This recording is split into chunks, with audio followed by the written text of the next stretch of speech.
Hello and welcome to Faith Talks. In today's program, we'll be discussing sexual addiction. Joining me in the studio are Jean Cole, who is a psychotherapist and a lifestyle consultant.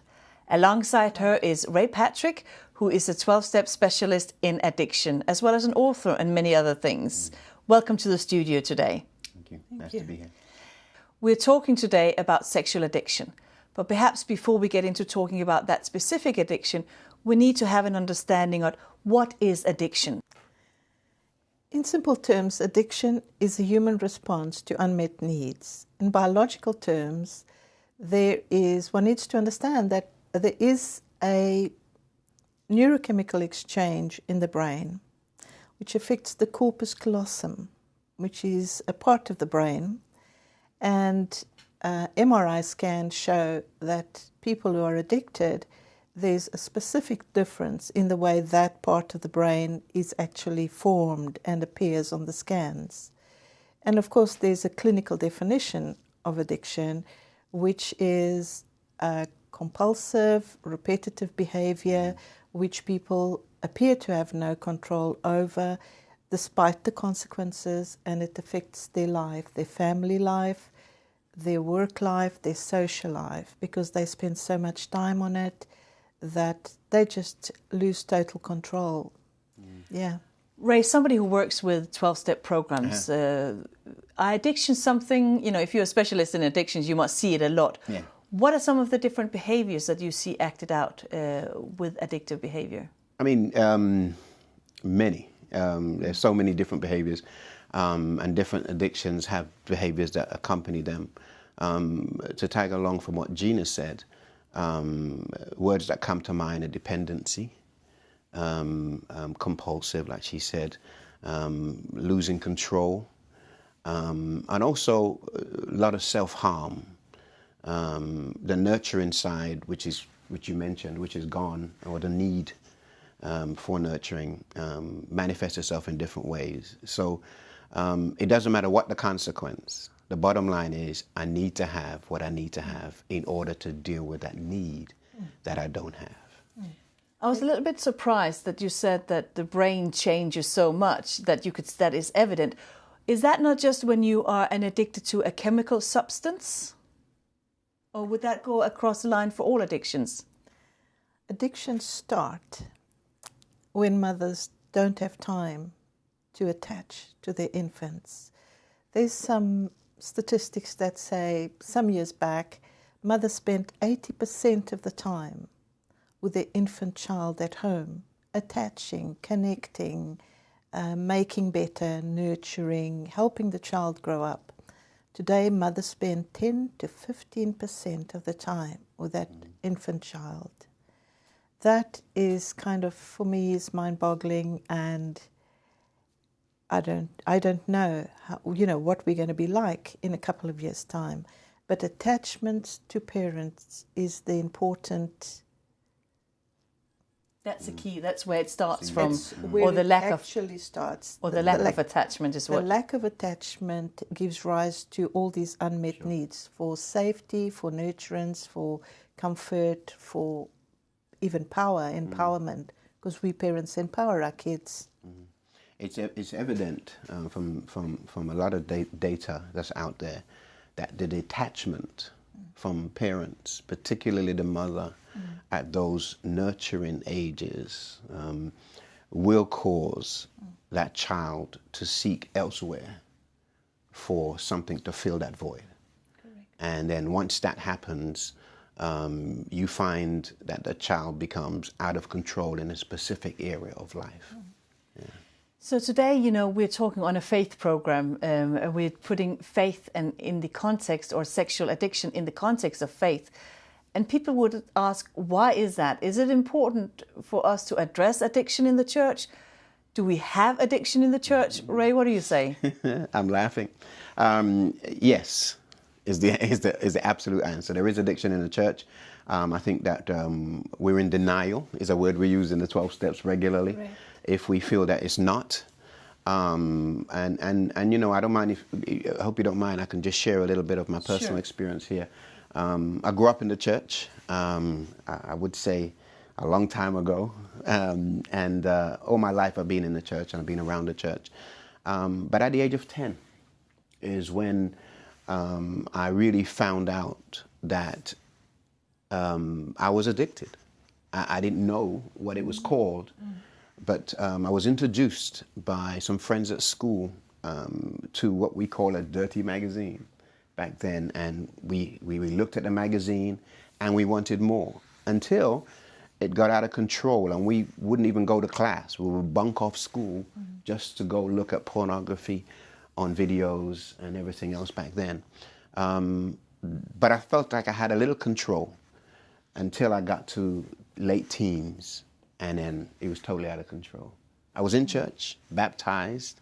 I was even the personal ministries director at church. Started preaching at the age of 16 and 17 around the churches in London. And the reality is that I was addicted to pornography. And even when I got married, and I thought it was under control, one day like a zombie, it was almost like you talk about the brain just kicked in, and there was a need. And I got up, and this was after 5-6 years of no exposure. I got up and I walked to the corner store, and as I walked to the corner store, there was some videos at the top of the thing that I'd seen before but hadn't addressed it. I went without even picking one, just picked it off the shelf without even looking at them, put it in my bag, paid for it, went home, and that began a total, for the next 15 years, of being out of control. But it's interesting you're saying, and I think we're going to come back to several of the points that you're raising here, but it's interesting that it was already from the age of 10. What does that mean? You know, is it something that starts so early? Well, there's a vulnerability in the child that has disrupted attachments, right? And that vulnerability makes the child feel that there's something that's not happening, a need that's not been met, right? And so the child looks for something that's going to meet that need.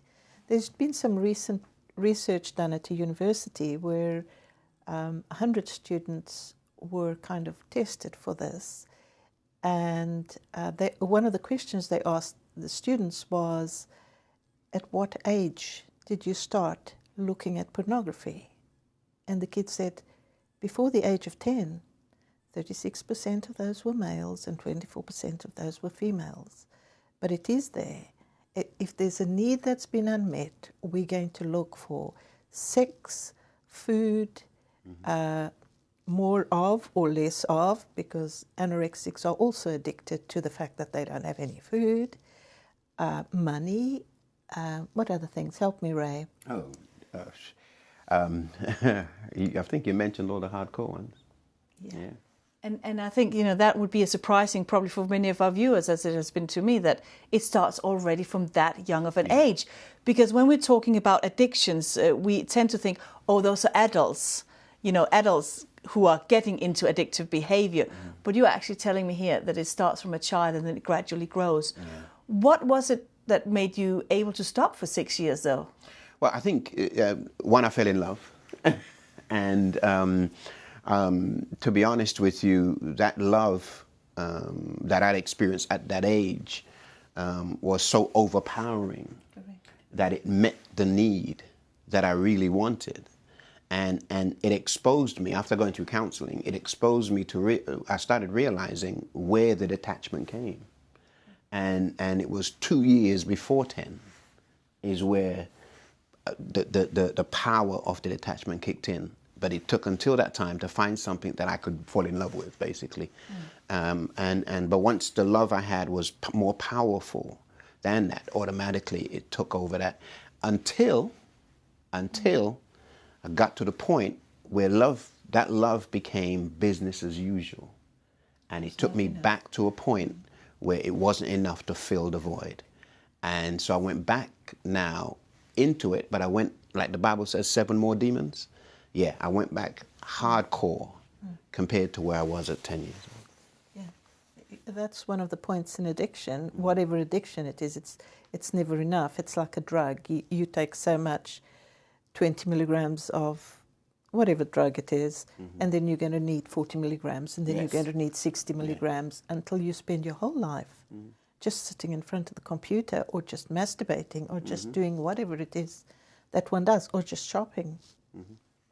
And I think, you raised it in front of the computer. I mean, has access or has the usage of pornography increased with internet being so available in our bedrooms? And smartphones. For example, 3,000 children under the age of 15 in America, 3,000 every second access pornography, either on a phone or a laptop. And that's every second. So yes, the accessibility definitely has increased it. And, whether you like it or not, I'm sure on our computers, they've popped up every now and then something. And that starts a level of curiosity that really ends up going out of control. And I think it's interesting because you talked about you got introduced to dirty magazines from your friends at school. Yeah. I mean, I recently heard of a young boy who went home to his parents and had seen a pornographic video on the phone by one of his friends doing potluck in a church. So the accessibility is there right in our hands. Everywhere. And also, I don't remember where I actually heard this, but I heard there's been an increase of males over the age of 60 who are now coming forward with the availability of the internet pornography and saying, we have a problem. Because they've become so addicted to that medium that's what they do. 60, 70, they retire, but they don't do anything. In their retirement, they sit and just satisfy themselves, fulfill their needs. But you felt, Ray, that you were still fine to, or I don't know if you felt you were fine, but you still functioned in a church setting like any other person. Were you aware if there was others who were struggling with the same issue as yourself? Well, it's interesting. Initially, no. But it says birds of a feather flock together. So you end up finding people who are in that environment or are doing the same thing. Somehow you bump into it, you start talking. Maybe it's a texting over phones and you start realizing that this person likes dirty jokes and then that leads you to having a friendship. And then you find out that there are other people in leadership, in ministry, in life that are going through exactly what you've gone through. It doesn't mean that you stop. It just means that you probably share notes. It just means that you spend more time texting each other dirty things and that kind of stuff. Very few of them that I know of said stop. Most of us were okay in what we're doing. Did you kind of expect somebody to say stop? I did. Especially females. You end up thinking that females normally have a little bit more wisdom and are not tolerant in certain areas. And so at some stage you think, okay, eventually it's going to say, quit this. But never happened. Because there is a perception that it is more of a male problem. What do you say, Jean, to that? There's significant research that shows that females have a greater problem than males. With addiction in general or with sex addiction? With sex addiction and gambling. And I'm guessing, this is not my clinical opinion in any way, but I'm just guessing that the girls that sell themselves in the streets, the sex trade, it's got to do with that. And anything that is done behind closed doors, women are kind of okay with. You go gambling, you go with your mates, and you'll spend so much money and nobody will know. Yeah. And I think it's that secrecy, is that unknown fact that seems to provide a growth area for it to continue. I think the church is ripe. What do you mean? What do you mean the church is ripe? In other words, because I don't want to say we're all fake, because that's kind of being too general, but we're almost taught to play the role and live a secret life, because nobody wants to step up front and say, my name is Ray and I'm an addict. And I'm addicted to sex. Yeah, nobody wants to say that. And what happens is with that, the secrecy, happens. And so people are sleeping around. People are involved in pornography. People are involved in sex texting, which is not the thing that the young people are involved. And it's all hush-hush, But we know it's there because we do it.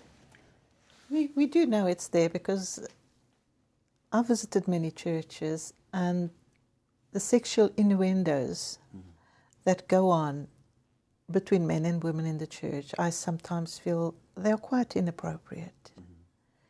Yeah, there's also something that we've left out in here, the fact that another contributory factor to this type of, to any addiction, are restricted and rigid home rules. And almost having grown up as an Adventist, I know how difficult that was. And that was my parents' generations with the rigid, restricted rules. And then when my kids came along, I sometimes sit back and I think, oh no, you made the same mistakes as your parents. So those restrictions, it's the same restrictions in the church. You keep up this clean facade. Meanwhile, at home, you know, everything is falling by the wayside. But when you go to church, you somebody, we call that an alcoholic personality. Adventist kids suffer from that alcoholic type of behavior because we parents, we Adventist parents, have this ability to say, when we go out there, we all normal. We can be as abnormal as we want inside here, but it doesn't go out there in any shape or form. Let's march down to church in our suits and our ties and our stockinged legs, because this is the perfect family. And, you know, I do counsel some Christian people, and they say, but we had the normal upbringing. And when you start dissecting what that normal upbringing was rigid, strict. The kids couldn't have a say. I think today kids have too much say, but then they couldn't have a say. What the parents said was what went up. And I used to feel quite sorry for ministers' children because they live in this turmoil at home. The father stands up and preaches and gives this clear, sweet, loving message. And the kids are going, that's not what he's like at home. So there's all these inconsistencies that we grow up with. And it just creates a lot of confusion. And then we go somewhere seeking for release of that confusion. And I think that's very powerful, that there is that dualistic life that you're talking about, and that probably perpetuates addictive behavior, as we talked about, sex addiction. But let's come into talking about the church. What does it do to your faith when you are caught up in addiction? And I'm going to turn to you, Ray. Initially, it does nothing because you just continue. And you can actually function a lot better because where that need that you had before is now being met. And so as a preacher, you probably preach more powerfully. And then the enemy makes you believe that you are okay. And so you go through that whole denial thing that I can function with this. And just like a drug addict, I can be effective. Not realizing that eventually everything will come collapsing down. When the collapse is on the way and you're out of control, this is where you're going to church and you can't wait for church to be over because you need to go get this or you need to go. When that thing begins to collapse is when you start to think, okay, can people see? God, where are you? You have allowed me to get to this point. And so the blame game begins and you start blaming everybody else, including God. And then you don't want to go to church no more because you feel like someone knows or someone sees or the secret is out. And so your church attendance starts going down lower and lower. And your dependency, not upon God, but upon your ability to control what's going on, kicks in, and you've lost control, totally lost control. And once God is out of the picture, because even while you were doing it and you were comfortable, you feel deep down inside that God's got your back. God's got your back. He's the only reason. But in order to save you, God has to probably, like we say in the addictive world, allow you to hit rock bottom. And then you start looking up. Yeah, sexuality and spirituality go hand in hand. Because the sexual act is a very spiritual act. It's a comforting act. It fulfills all your needs. You feel empowered. And it's not surprising that sex addictions are quite prevalent in the churches, because, and then it gives you, exactly what you were saying just now, that you think, oh, it's all right, no, nobody's saying it, and you just carry on. Yeah. And there's this connection with the divine that you have, but it's the wrong connection, and that's when Satan gets a foothold, that's the bottom, and then it knocks you down. Mm-hmm. But sexuality and religion, and you can be addicted to religion too. Mm-hmm. And I'm glad you said that, because I think one of the things that allows you to continue with the other addictions is that you're addicted to church. I didn't have a relationship with God. I didn't have a relationship with anything to do with it, except that I grew up going to church. But you thought you did. But I thought I did. And it wasn't till I realized that my greatest need was not my father coming back home after a divorce from my mom. My greatest need was to fall in love with Jesus Christ. And once I fell in love with Christ, remember, I was already in ministry. I was already married. I was already doing these things. But once I fell in love with Jesus Christ, automatically it was like, wow, that was my high.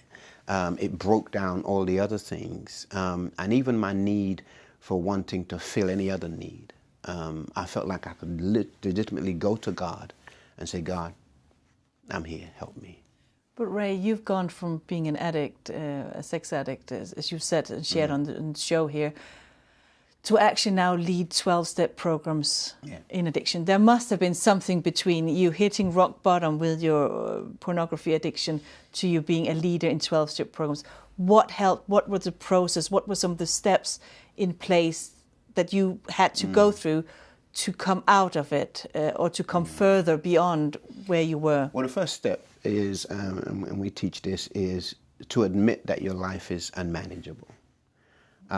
As an Adventist Christian, that was a very difficult thing. I remember walking into my first 12-step meeting.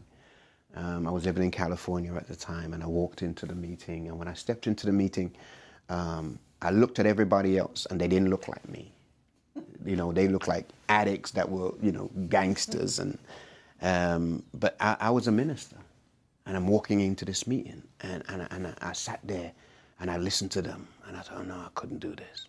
Couldn't do this. Left it, walked away. After about a month, I went back. And when I went back, I sat there, and the guy pointed at me, and he said, sir, would you like to tell your story? And I just crumbled. But I began to tell my story. And that was the first time that I admitted that my life was uncontrollable. And then he gave me these two pieces of advice. He said, keep telling your story. Because the more you tell it, the more power you get over it. And always say, when you tell your story, I overcame. And I was like, wow.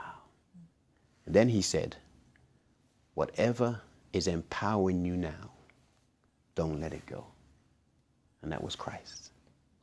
And it was amazing. It was like, wow. He said, because whatever you're doing is working. Don't let it go. And that's beautiful. Yeah. That's powerful. That's very powerful. It's emotional to sit here and hear you say that. At the same time, I don't want to take away from that, but I also feel there needs to, you stepped into a 12-step program.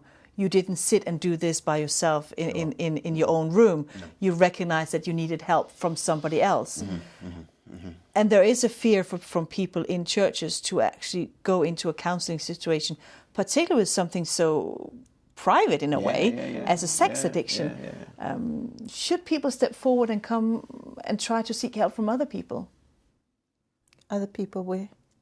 That is a good question. Yes, where would you go to seek help? Because is it just your friends? Is it your pastor? Where do you go to get help? Sorry, I need to say that. We've got 2 minutes left. Oh, my word. Oh, my word. Where should people go to get help if they find themselves struggling with sex addiction? I think they, as Ray said, they first need to accept that they are an addict to something. There are various websites that they can access in order to find help. But I think it's important that in moments of reflection, they sit down and they write down what are their behaviors, what are the secrets, what are they running away from, what are the consequences. And then I suggest very strongly that they find a therapist. Yeah. I think there are organizations that provide counseling. I currently work for an organization called Church Ministries Counseling Services, which is an interdenominational organization. And I think I'm the only Adventist counselor in there, but there are others. And if you go into a Christian counselor's office, you will be okay with that. I have to wish a word of warning, because one should always check the qualifications of the counsellor, because you can be more damaged by a counsellor that doesn't know what they're doing. And I think also that's a bit of advice also, that you might be able to speak with your pastor about it, but the pastor might not be, and most likely is not equipped for that specific counselling, because the pastor is qualified in other. Mm-hmm. Absolutely. Yes. Absolutely. Yeah, I think especially with this type of addiction, or any type of addiction, for us to admit our vulnerabilities to our brothers and sisters, it's very difficult. Yeah. So unless you've got a group of girlfriends, I don't know how males do it, but I do know how females do it. If you have a group of girlfriends in church, it's okay to just share it and see where that takes you. But to speak to everybody in general in the church, I think it's a mistake. Yes. I don't think we should hide it, but there's a lot of people in church that would kind of ostracize you if they knew you had some sort of addiction. Not because they don't like you, but just because they don't understand. And understanding begins with ourselves, and most of us don't understand ourselves. So we can't help others to understand themselves. Well, we're running out of time, and I feel there's so much more that we could talk about. I think we just scratched the surface and just try to raise some awareness of issues. So I want to thank you both for coming and sharing your expertise and your experience. You have a book out, Ray, as well. My book is called Taken by Porn, and tells a bit about my story, but it also gives the 12 steps from a biblical perspective. Of how to overcome this addiction. Thank you very much for being in the studio today, and why not add your voice to the debate by joining us on our Facebook page at Faith Talks. We'd love to hear from you, and thanks again for watching, and we'll see you again next time.